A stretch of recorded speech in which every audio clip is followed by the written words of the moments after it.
Greetings and hello, guys. Happy Saturday. Kevin Himes, you here? I am here and my body is ready. Well, I don't really know how to feel about that one, but hope everyone's had a great Saturday. We're going to get this rolling. This is, again, a reminder the first of our hopefully weekly talk shows. Maybe weekly, maybe bi weekly. We haven't figured that part out yet. Yeah, there's still work in progress, still Working several for things to figure out. Right. So, Kevin Himes, Yes. who are you? This is a question I have been asking myself my entire life. Well, No. We I figured. am Well, we figured we would start this whole thing off for those of you that haven't are newer to our streams and those that haven't ever been to one of our streams. Kind of give you a little background of who we are, our background in gaming. At least, you want to go first? yeah, I can do that. Ah, my name is Bartholomew Peace Givenheims the third, Esquire, twice removed.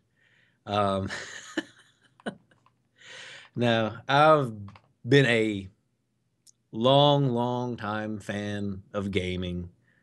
Um, I can think back. I started off first system I had was an Atari, so it definitely goes way back.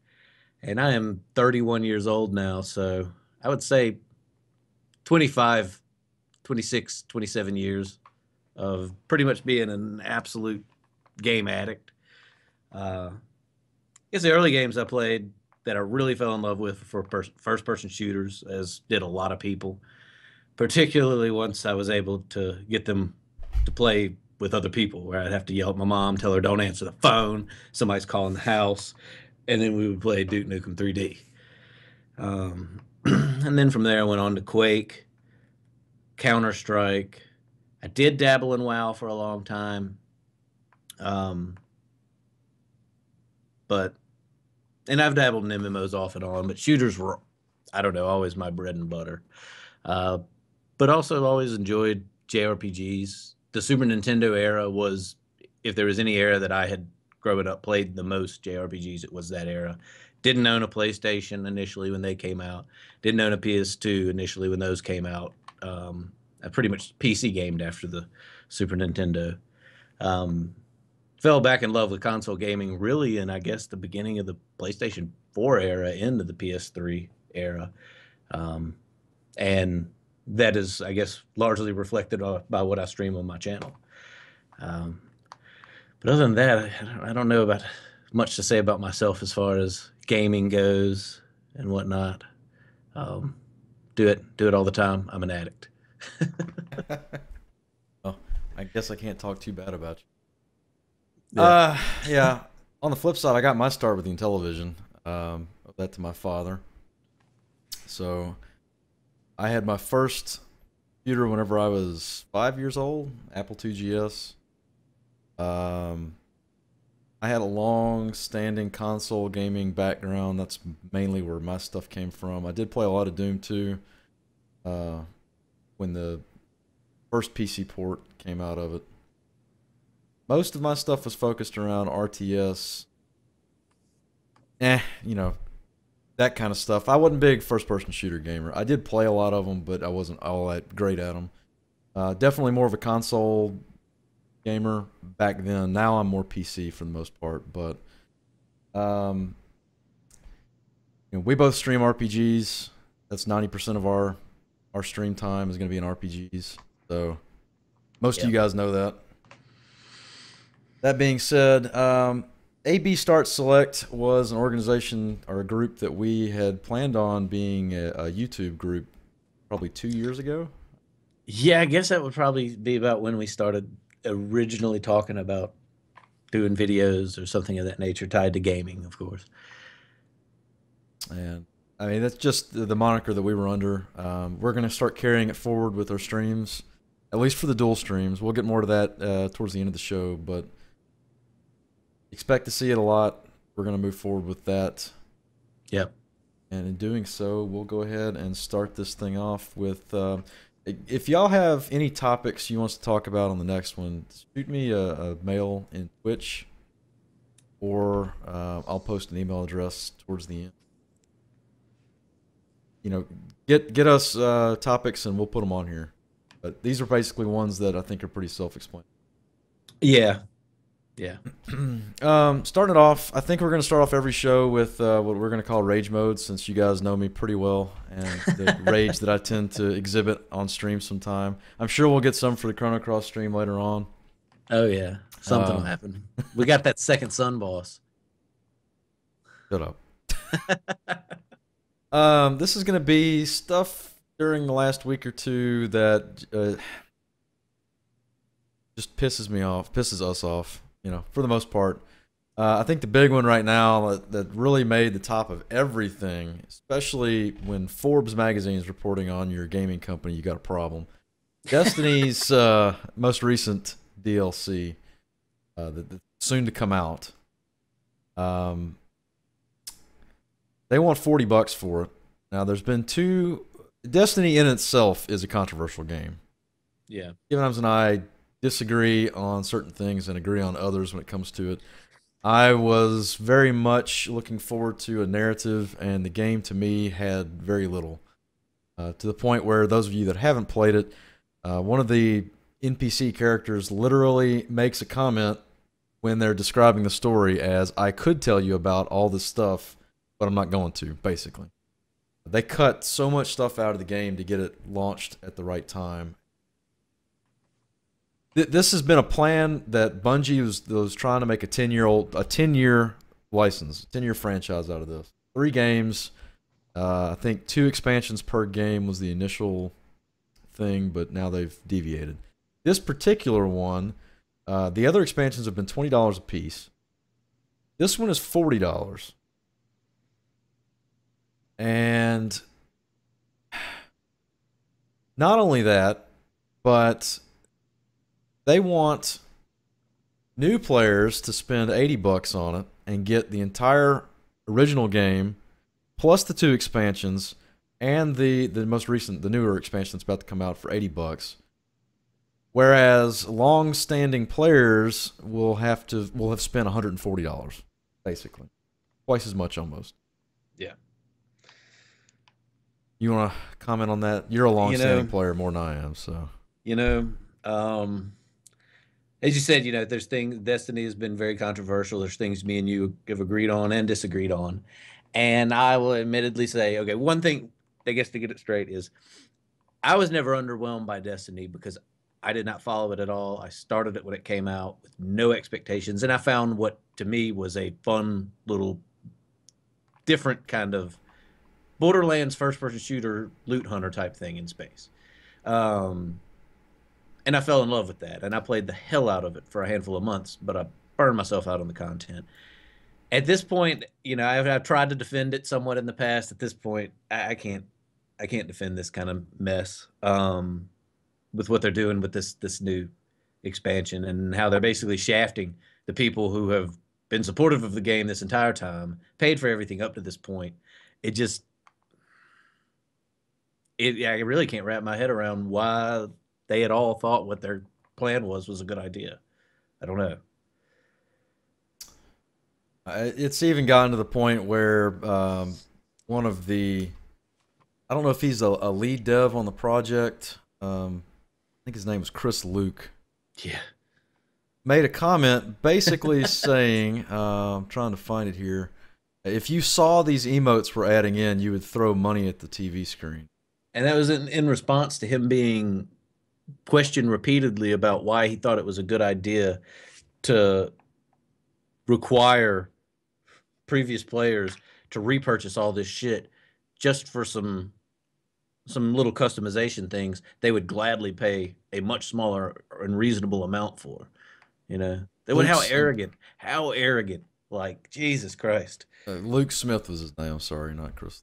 Luke Smith.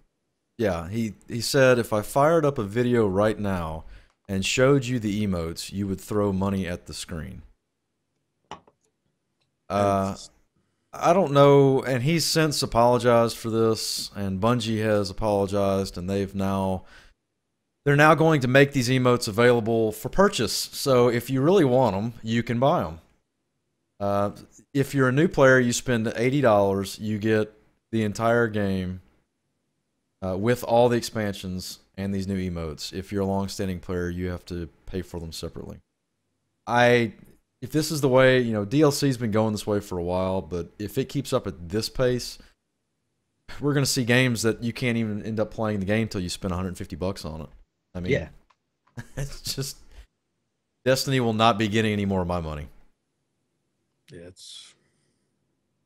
and it was even the most disappointing thing about it for me, on top of everything. I had just recently actually started to play it a little bit. Yeah, I know you'd said that. You were getting back into it again. But I'm happy PlanetSide 2 is out. To hell with Destiny. Well, I'm glad to hear you say that, because I did follow the game very closely prior to launch. I saw everything they promised. You're never going to be able to get everything out there. I mean, we've been through enough of Peter Molyneux to know that when something's promised, Fable, it's never going to be the finished product. Problem with this one is, I really think in Bungie's mind, they've released a finished product that they're very proud of, and I don't see it. I don't see it. I have a good friend that plays Destiny religiously, and he enjoys it, and that's fine. He thinks this whole thing is ridiculous. He spent a lot of money on the game to begin with. He's got the Xbox One and the PS4. It's telling when people that have defended all the other bad decisions and things that have in questionable decisions and maybe scandalous things that were uncovered turn on you. You know you've really screwed up when that happens. So that's enough raging about Destiny. They've gotten more than their spotlight. Like I said, they were that article, by the way, was #1 on Forbes.com as far as most commented on. That's pretty crazy to me. Forbes, because everybody knows Forbes is a gaming site. Yeah. Well. That leads us into the next rage topic, the new Batman Arkham Knight. A good game. I've enjoyed all of them. Or both of them, I should say. And I'm enjoying this one. I have it for the PS4 because the PC port, and it is a straight-up port, has so many issues it was removed from Steam. Now, Steam removes games if there's issues. I don't know of a AAA title that they've removed up to this point. I could be wrong. But this is bad. This is beyond bad for a very well-known developer to outsource the PC port, which is a very important port. A lot of people played these games on PC. And that was one of the things I was going to bring up when we started talking about this one is, the first one had such good PC support. It came out of the gate. The reason I say that, it came out of the gate as one of the few games that was so supportive on PC that it was fully developed and completely ready for the NVIDIA 3D vision technology. And that's the way I played it. I had one of them. I have the monitor and the glasses and stuff like that. It didn't really pan out because there just wasn't enough made exactly for it. But that one was, it got really good PC support, and this is like such a 180. That was a huge disappointment. Well, and you have modding, if not anything else. PC allows for modding. You can't get modding on a PS or a console release. No. And that's where your support comes from. Now, Rocksteady. I've got it for PC. I haven't. I've avoided. You got it through your video card, right? Which I know a bunch of people have actually. Video card, but I've avoided. Let me point out, some of the big streamers have been playing it on PC just fine. Now they're playing it on beast machines. Lyric, I know, has been fine. Ko has been fine. A couple others that I've watched throughout the week. But it's an overwhelming. The response has been so overwhelming that Rocksteady has encouraged Steam users to request refunds. That's taking money direct. That's how ashamed they are for this port, that they're encouraging people to go ahead and claim refunds so they can get the game fixed and reposted. Yeah. That's and some people, maybe there are people that are playing it without crashing, and it's playable and they're getting good frames and all that stuff. But some of the other things that I've seen examples showing that on PC, the not all the shader effects are even Yeah.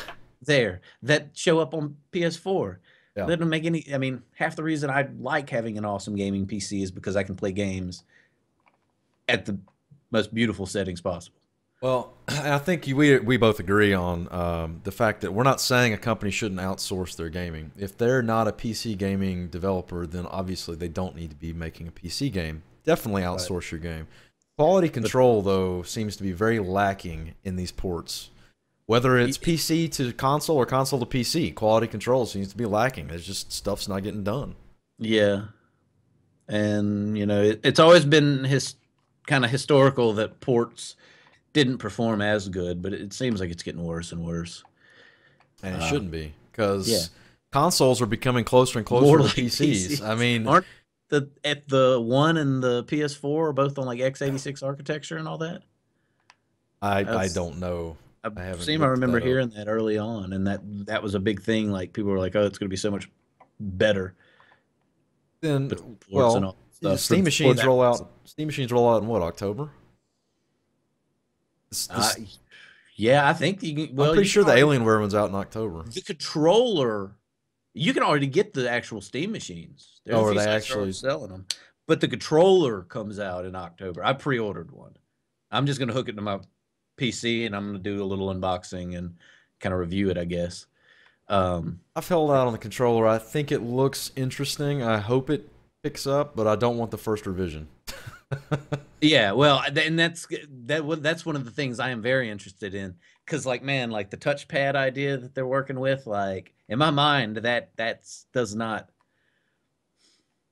seem like it would be a good idea to me in my mind. But it's Valve.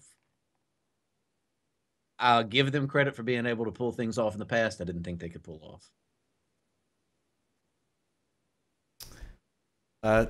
Valve has yet to do anything that's been questionably bad that I can think of.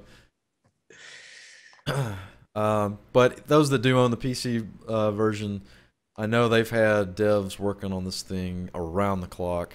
It should be back up to a workable version soon, if not already. I haven't checked this morning. All right, let's round off the rage mode with something that you don't have a lot of experience with necessarily in this particular game. I will say, Skivenheims and I have a strong background in MMOs. We actually became friends pretty much through an MMO, Ultima Online, way back in the day. You played some Mirkwood. Mirkwood. Shout outs to Mirkwood. Yeah. You played WoW. I played WoW. I've also played pretty much every MMO that's come out at some point for some amount of time. I played a lot of Guild Wars 2. It killed off Terra. Yeah, it ruined Terra for me, and it ruined Neverwinter for me. Yeah. I was basically in the sense that I was in really active clans, and I was having a great time playing the game. And then most of the leadership would leave and go play Guild Wars. Yeah. And then I didn't feel like finding another clan.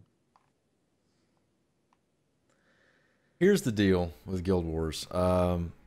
I enjoyed my time in Guild Wars 2. It's a non-subscription based MMO. So you pay for the game up front. There's no monthly subscription fee. That works really well, actually. I spent several months playing it before my account got hacked. And support was so bad that it took me almost a month for them to refund half my money. I never got my characters back.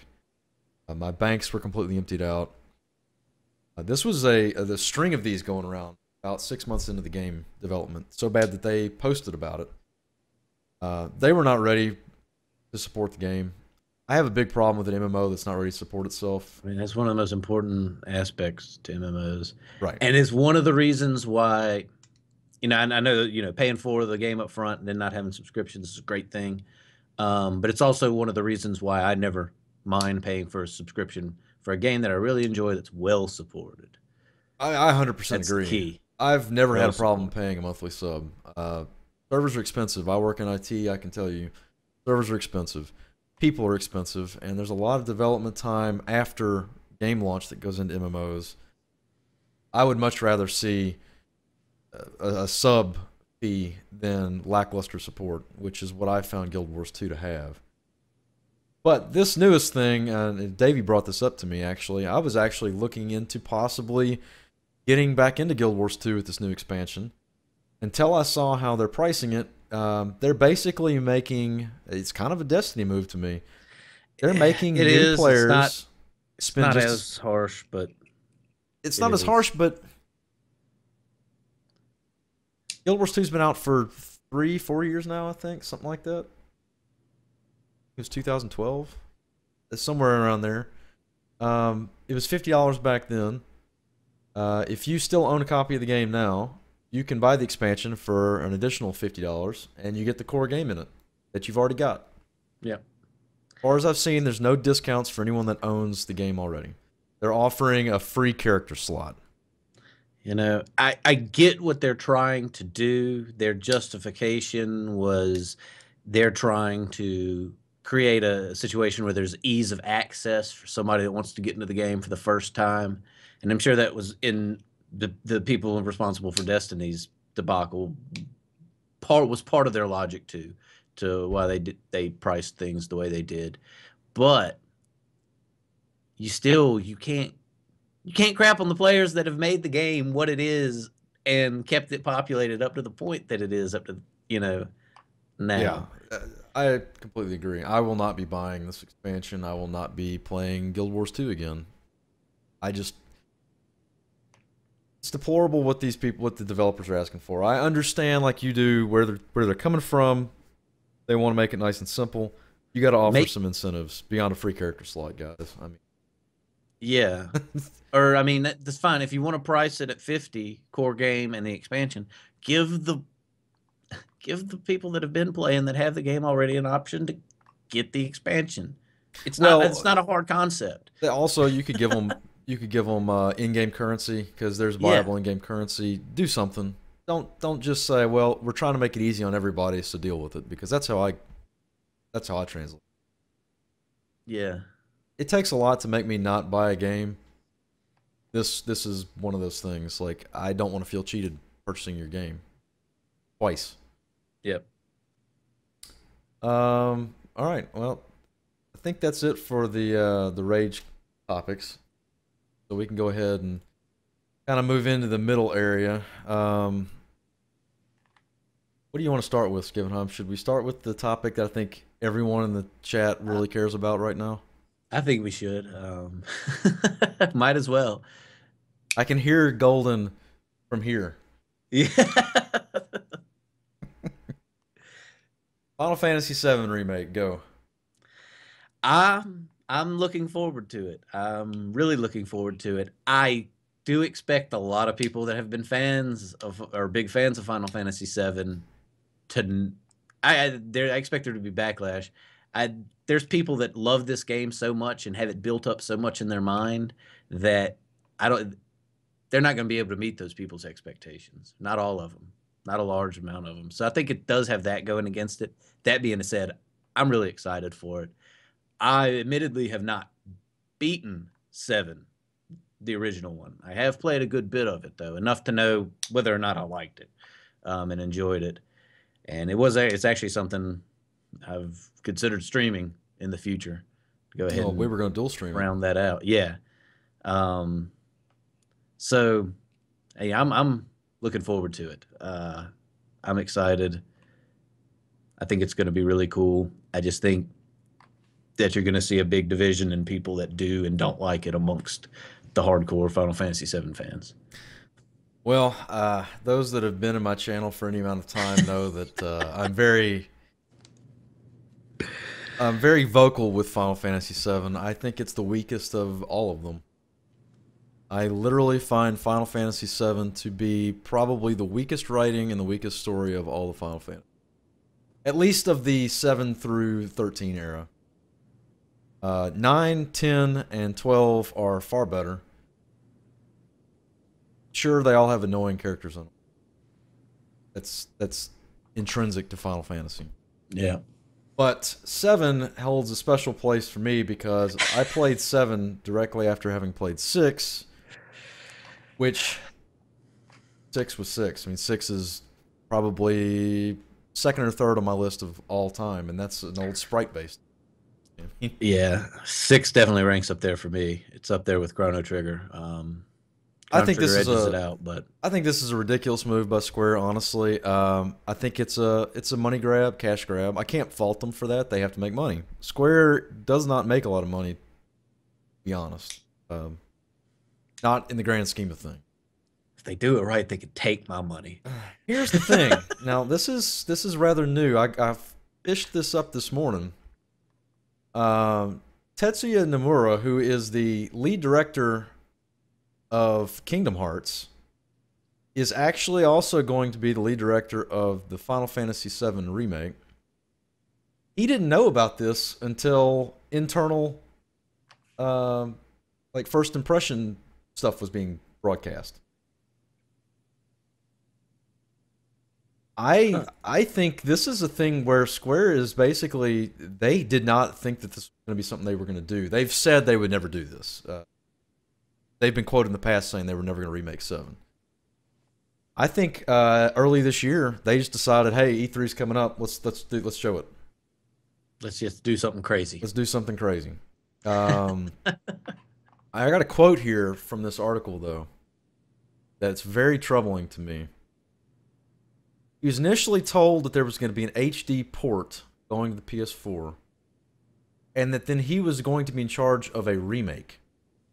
Two separate things. Yeah, and there is. I think you can pre-order the HD port Right. now. Now, here's the part. Let me find it again. That's very weird to me. Um,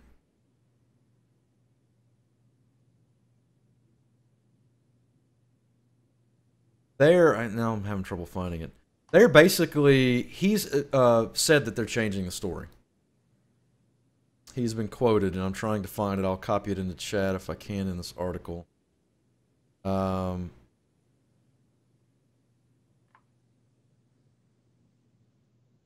I had this earlier. Ah, in an interview with GameSpot, Nomura indicated that the story in the remake might deviate from one set in the original, suggesting the remake may be more of a reimagining. Now, that is troubling to me. You can't reimagine Final Fantasy VII. Now, if it Well, and was then that kind of falls in with what I was saying. Like, this is a tricky thing. People have it so built up in their minds. Like when it's like people that are a big fan of a book, and then the movie comes out. You never hear them say it was better because they already had a picture in their head of what it was supposed to be. Yeah, this is big. Now, if it was a remake and they were going to if you're going to remake Final Fantasy VII, there's way too many typographical errors and way too many mistranslated things in the game not to reword those. There was going to be some amount of rewording. Reimagining though, to have that word used, that scares me, and that makes me think that all these people that were shouting for the remake at E3 may be a little upset when it comes around. Yeah. I'm still gonna get it. I'm hell, I'll probably pre-order a damn collector's edition because that's what I tend to to do with these big epic games that get released. Take my money. I don't know. You know, that's Final Fantasy VII. I'll probably still buy it as well, just to complete. I own every Final Fantasy, so it's kind of hard for me not to buy it. But I think this is going to be bad. I think people are going to be very upset, and a lot of them at least. Yeah. All right, moving right along. Rest of E3. Um, I know you didn't get to watch the conferences quite in depth as I did. No, I've gone back and watched highlights, and majority of the news I got through reading articles after conferences were over. Well, what are you looking forward to outside of Final Fantasy VII? Yeah. And another topic on the list, which is gonna be Fallout 4. You know, one that I'm really looking forward to, but I'm really scared about as well is No Man's Sky. That just seems like, for it to be that big, that varied, that much going on, that seems so ambitious. I don't know. I can't.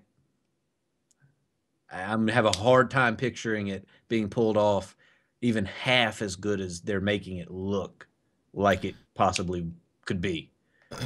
Well, you know what they have on their side? This is the era of the roguelike and the procedurally generated. Go on Steam and look up roguelike, you're going to Oh find yeah, hundreds of titles. It's become huge. I remember yeah, whenever I was playing NetHack in the early 90s and no one knew what the hell a roguelike was. No one my age knew. Roguelikes have been around for forever. Remember, we played Medivia for a while. That was less of a roguelike and more of a view, but still, yeah. I loved Medivia though. It was good. could be fun. I think No Man's Sky could be interesting. I think it's something that a lot of people, myself included. Did you ever play the oh, what was it series called? Another space XCOM. Or not XCOM, sorry. X3. No, honestly, I don't have a big background in any kind of space sim type games. Really, I don't have much of one at all.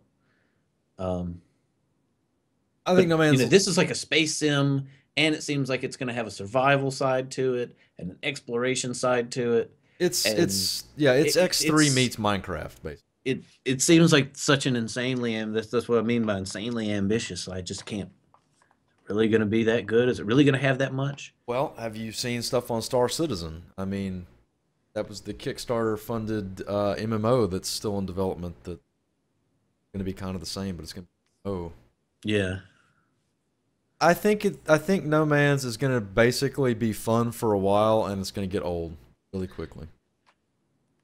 From what I've seen, I think a lot of people are going to play it, do some exploring, go to a couple planets, and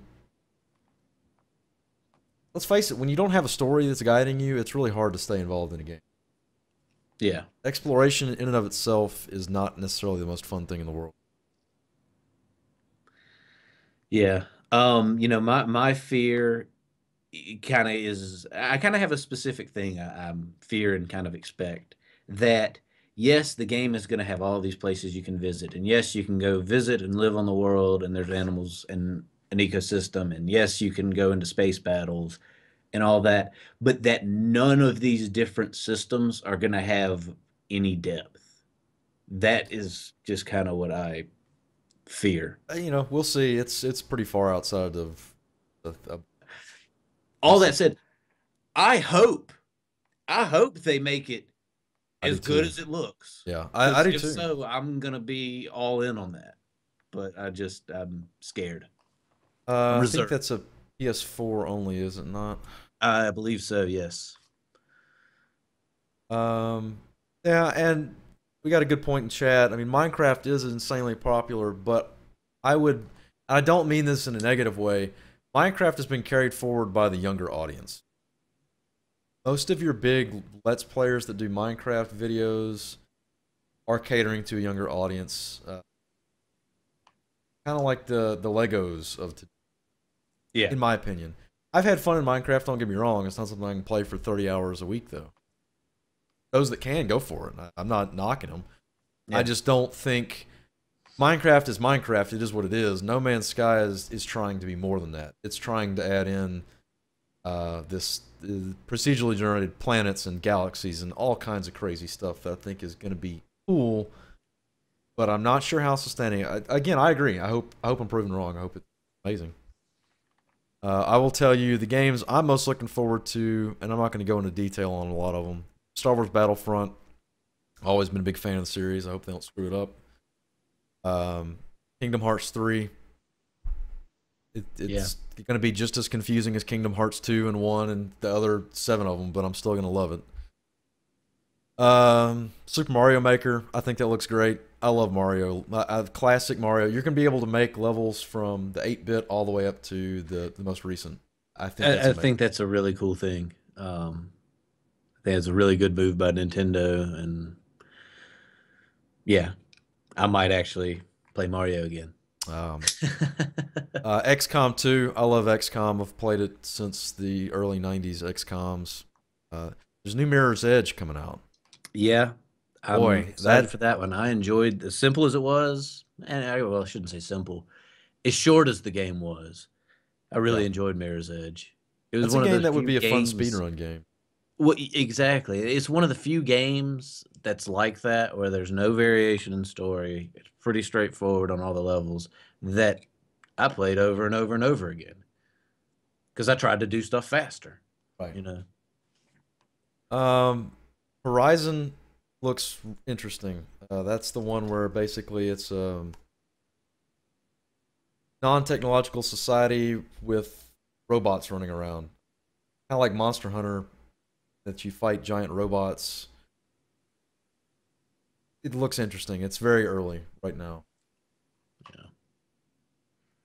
My biggest one though, For Honor, looks amazing. For Honor is going to be. I played Rune back in the day. Sword fighting sims to me, or sword fighting games, are amazing. For Honor looks crazy. If you haven't Yeah. seen For Honor, go look that one up. I loved Rune and sword fighting games are great. At the same time, they're really it seems like they're really easy to, in my opinion, screw up on the Oh, side I of mechanics and whatnot. definitely. Well, lag plays a huge thing.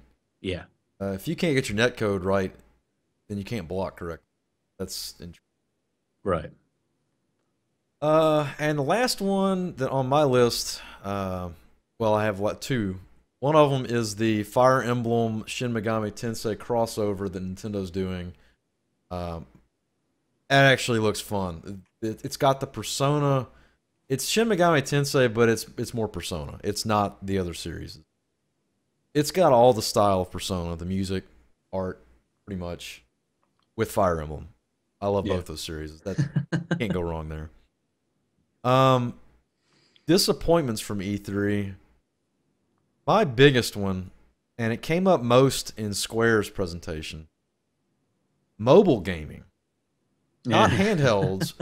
Mobile gaming. Square, during their horrible press conference, did 5 different mobile games they're coming out with. Now, I had read a while back Square was transitioning more into mobile gaming.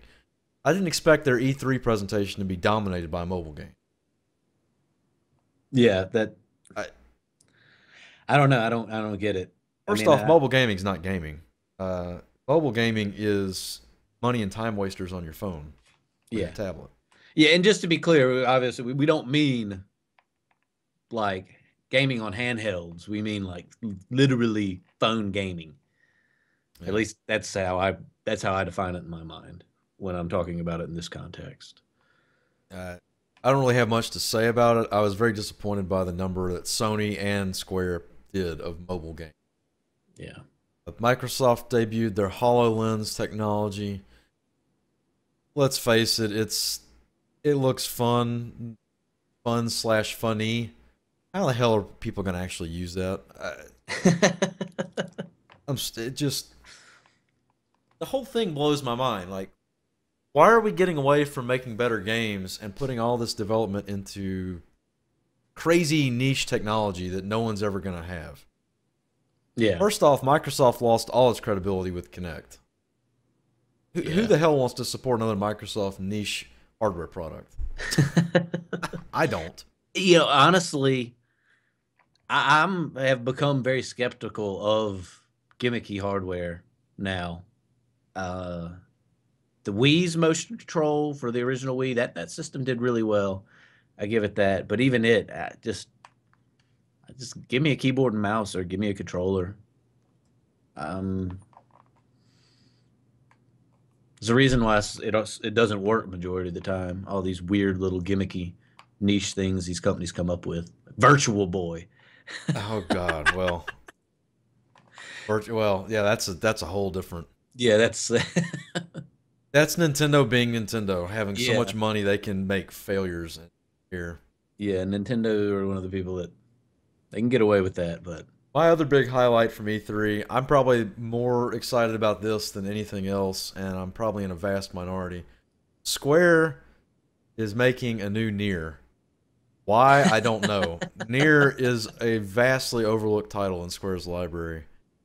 I loved Nier. It had a lot of problems, don't get me wrong, but Face guy. they're making a new Nier, and yeah, and they had the lead dev come out in a mask that looked like it was something out of a nightmare, and present it. I mean, you know, the Japanese culture is a lot more crazy when it comes to these cons, but that was. I was watching a couple talk shows I'm talking gonna about it, and everyone post was just a kind of picture in stunned. chat for people to see. Yeah. Oh God, that didn't paste well at all. Fail. Let me go Fail ahead and paste. transition while you do that. Fail paste. Last piece of E3. There we Fallout go. 4. Now, I know a lot of people that frequent my channel are not Fallout 4 fans. I'm sorry, I am but pumped. Fallout I 4 am is pumped. And you know what?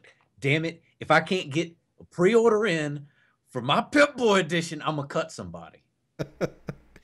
so yeah. The Pit-Boy edition actually comes with a Pit-Boy you put on your arm, and you put your phone in it, and it interfaces into the game. It's ridiculous. It's not going to be something you use much, but it is. I want it. I And want I'm not usually a sucker for the collector's edition stuff. I don't I give a want it. damn.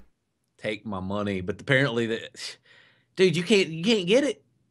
I'm set up to get alerts on Amazon when it comes available, and like it sells out. Like don't miss the alert for an hour. It'll be gone.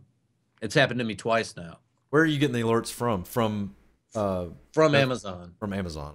Yeah. But I'm also checking the GameStop site regularly, and have it on my wish list there. I've not ever got one alert that said it has come back in stock. But yeah.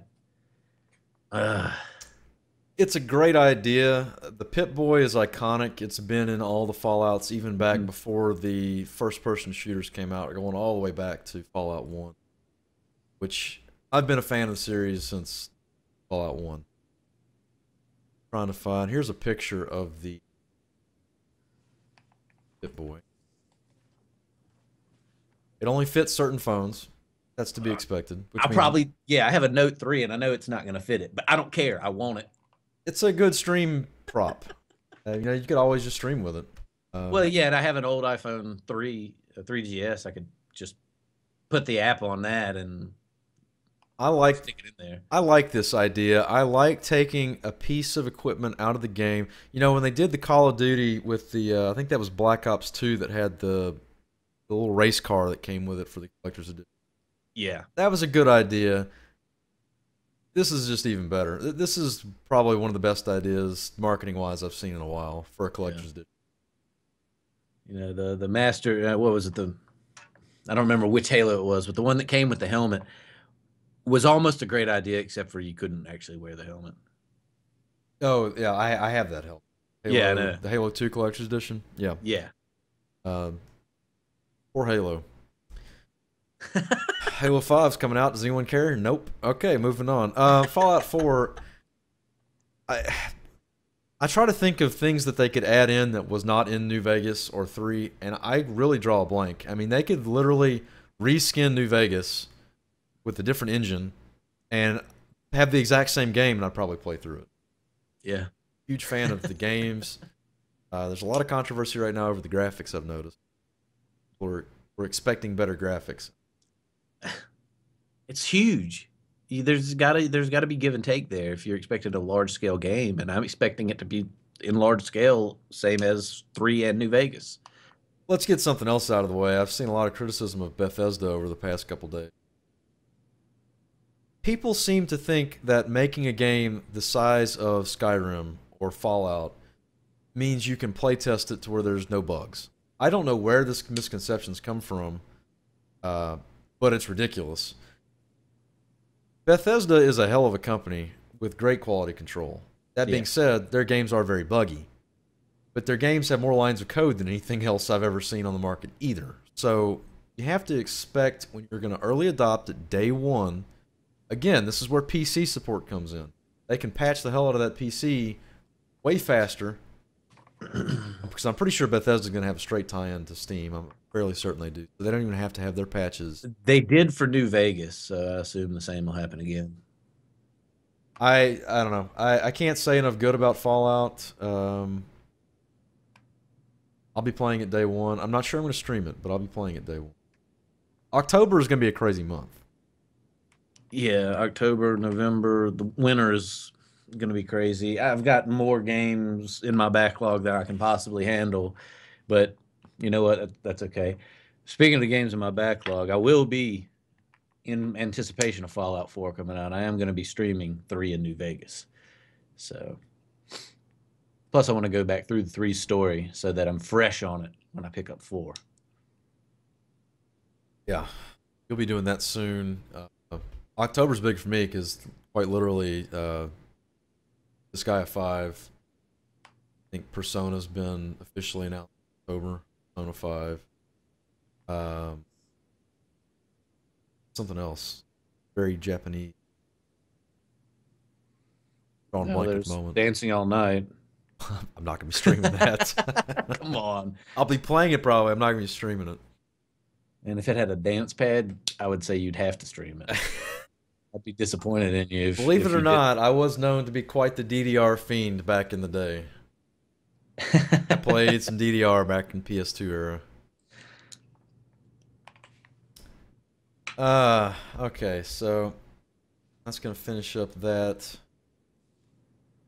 Which moves us towards the end here. We're gonna talk very briefly about the dual streams going forward.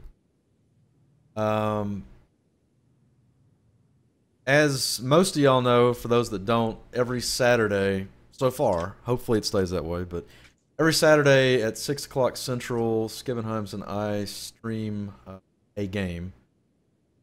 Right now we're working on Chrono Cross. Before that it was Chrono Trigger. We typically we're on our own separate streams, but with voice chat. And it's kind of just a hangout, virtual couch, I guess, type pretend situation. Yeah, I guess you'd say that. It's a lot of fun. We've played about 6 hours at a time, 6 to midnight. May imbibe 1 or 2 alcoholic beverages. No. And a little bit of rage every now and then. Oh yeah. We're gonna be bringing. I've been disappointed with the number of elevators so far. Well, yeah, that's where we found out you have the elevator. I didn't know it until then, and I've known you for years. Yeah, well. We're gonna be bringing the dual streams under this banner, under the AV Start Select. So expect to see more icons like this moving into that. Also, we're getting towards the end of Chrono Cross. I mean, we got a couple of sessions left, but the next one after we finish Chrono Cross will be couch co-op, local couch co-op, so same room. Yep. That'll be interesting. You guys, well, we kind of want you guys to give us some feedback on that. We have Legend of Mana, Secret of Mana, and quite a few Tales games. Those are all 2-player. There's also a very good possibility we might be picking up something like a Retron 5. We both have I have an extensive library of old school games. Nintendo, Super Nintendo, 64, everything. So there's a lot of 2-player stuff in that too. We want to transition to that. Again, if y'all have ideas or votes, send a Twitch message to either one of us or just talk to us in chat. Yeah, normal. Take that into consideration. I think the first one we do as far as couch co-op is going to be Legend of Mana. I've play tested it and it works. And Kevin and I has never played Legend, right? Is that that's the one that's on PlayStation, right? Yeah. Yeah, no, I haven't played that one. I've played some of the other earlier Mana games, but not that one. Elevator Action is definitely in the list. That's probably good. You got it right there in front of you. Good. That shit right there. That's it.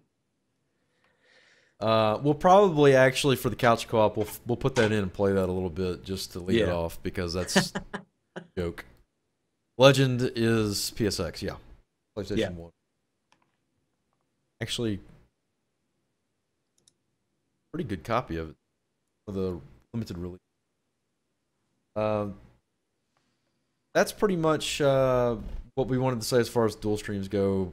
We might actually even start picking up some during the week, maybe at some point. Yeah, Still talking about that. Kind of depends. yeah. Yeah, I guess both of us to an extent. Or this is all an evolution. It'll be a never changing process as we figure out what we like to do more and more. But the evolution, that's scary. So we're gonna open it up to any questions real quick. We got about 5 minutes before we need to jet out of here and get ready for the dual stream. So I need a drink very soon. So if y'all have any questions that haven't been covered, throw them in the chat. Yeah. Thank you, Davey Ninja, by the way, for the art, the overlay. Yeah, the overlay is awesome, man. Looks great. Yeah. As does everything else you've done up to this point. Oh, we can say real quick, so don't listen to him. So you're actually streaming Persona 4 right now. Yes. And when you finish Persona 4, you're moving into Fallout 3, correct? Fallout 3, yeah. And I typically I deviate sometimes. Like last night I wanted to play PlanetSide 2 so bad I didn't do my Persona stream. I played PlanetSide 2 when the servers were up and shifted between that, Binding of Isaac, and Grand Theft Auto 5 throughout Played the some night. Binding of Isaac last night. Yeah, I did. That being said, one of these Friday nights we should race. I haven't played it in a while. Oh, you'll stomp the hell out of me, dude. But that's the fun part. Competitive. That's the fun. Oh, yeah. It's like picking on a slow kid. Like, man. I like the game, but I'm bad at it. Like putting you on an elevator. Yeah, well. A very good. Okay. I am streaming Tales of Grace's F at the moment. Right after that's going to be Suikoden 3. My disc got eaten. And it's now out on PlayStation Network. Go buy it, people. Is it? Yeah. Oh, geez. Came out Tuesday or Wednesday. $10. So Suikoden 3 is next, and then after that is going to be my Final Fantasy marathon. I don't want to put a date to it yet because I don't know when it's going to be, but I'll probably pick up to 5 nights a week streaming to try to get through those before October. That's my hope. A good point has been made in chat, however. Star Ocean 5. I forgot to mention Star Ocean 5. Ooh. Star Ocean the 5 return of looks Limmel. amazing. It looks amazing. I don't know if I told you this, Skivenheims, but they're doing seamless combat transitions. Seamless combat transitions, K? Okay. K. Okay. No, that'll be really cool. It looks really cool. I hope they can pull it off the way it looks like they had. Xenoblade Chronicles X would be the other one. That wasn't really shown at E3, but we all know it's coming out before the end of the year. I played 92 hours worth of Xenoblade Chronicles back in February. So, and of course, on January 27th of next year will be the Star Ocean 4 replay. 1-year anniversary. Since you trolls just have to have you play that miserable game again. Oh, you like it. What do we think of TSM winning? I didn't know TSM won. Go TSM, though. Do this again next week. Did we hear about the FF7 remake? You can't ask that question anymore. It's now been talked about. Next week, we'd like to. We might. We need questions. We need topics, though. I pay attention during the week, but get some more topics in. As far as wrapping up, you got anything else you want to say? No, I think it's for a first run. I think it's been really good. I've enjoyed it. Enjoyed it thoroughly. We just need as you said, we need topics. Yeah. If we can keep a constant stream of topics, we can do it more often, and we want to talk about what's interesting to y'all. So please send him recommendations. Or if you just want to send him hate mail, you can do that too. Yeah. You can. I'll probably read it too. He'll call me crying at night about what people think of him. I'll tell him it's okay. You just gotta shake them haters off. This will be posted on our respective YouTube channels No, Yeah. Skibbenham has gotten a lot of his done compared to mine. I'm still working on getting mine. Catch the links in our chats or in our channels. Go ahead and link.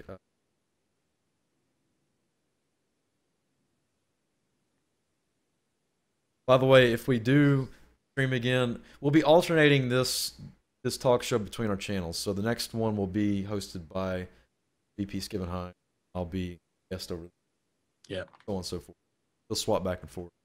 So let your friends know. Hit the Twitters if possible. We appreciate all the support that we've had from you guys from day one. Yeah, it's awesome. So, and Sax, and when we cut this off, guys, I'll still be in chat here. I'll just be kind of getting equipment shifted around for the Chrono Cross stream. I'll still be chatting here. I actually have something to say about Kingdoms of Amalur. I'll say that off. All right.